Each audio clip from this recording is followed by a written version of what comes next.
يوم الأحد 14 يناير الساعة 7 مصر هتلعب مع موزمبيق في أول ماتش في المجموعة في كأس الأمم الأفريقية. ما تيجوا نعرف شوية عن موزمبيق. استقلت موزمبيق عام 1975 من الاحتلال البرتغالي. ايه، ما انا ما لقيتش موزمبيق عملت حاجة في الكورة، ومع ذلك هحاول. لو انت بتتفرج لحد دلوقتي ده ويتهمك المعلومات دي تبقى انت مشجع نيرد. فبص بقى يا نيرد، موزمبيق راحت كأس الأمم الأفريقية في كل تاريخها 4 مرات، ما كسبش ولا ماتش، وكل مرة بيطلع من دور المجموعات. اول مره كانت 86، والمره دي اتغلب كل الماتشات، ما شاء الله عليه. عامل زيي بالظبط، بعمل فيديوهات كتير ولا واحد بيطلع ترند، ما علينا. والنسخه دي فازت بيها مصر، وكانت البطوله الثالثه في تاريخها، وكان مدرب منتخب مصر وقتها مايك سماث.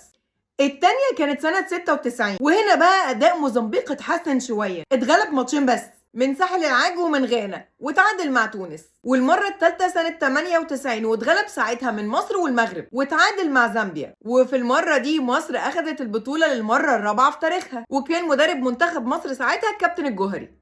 واخر مره لعبت فيها موزمبيق كانت في 2010، والمره دي بقى اتغلبت ماتشين عادي جدا، اتغلبت من مصر ومن نيجيريا، وتعادلت مع بنين. وبرضه النسخه دي من كاس الامم كسبتها مصر، وكان ساعتها المدرب الكابتن حسن شحاته. يعني الثلاث مواجهات مصر اللي واجهتها مع موزمبيق اخدت فيها مصر في ال3 مرات كاس الامم. الله، ده انتوا وشكوا حلو علينا بقى. تصنيف موزمبيق في الفيفا رقم 111، ومصر رقم 34 في التصنيف الدولي للفيفا. موزمبيق بتلعب ونفسها تعدي دور المجموعات لأول مرة في تاريخها، وانا بقول يا رب موزمبيق تبقى في النسخة دي، تبقى وش السعد وتميمة الحظ بتاعتنا زي كل مرة بنلعب فيها مع موزمبيق، وناخد البطولة دي بإذن الله. لازم كلنا نشجع منتخب بلدنا بغض النظر عن انتماءاتنا الكروية، وبغض النظر عن النادي اللي حضرتك بتشجعه. الوقت ده وقت المنتخب، سيبكم من أي صراعات بين الأندية، وكلنا واقفين ورا منتخب بلدنا. ويا رب النصر لمصر.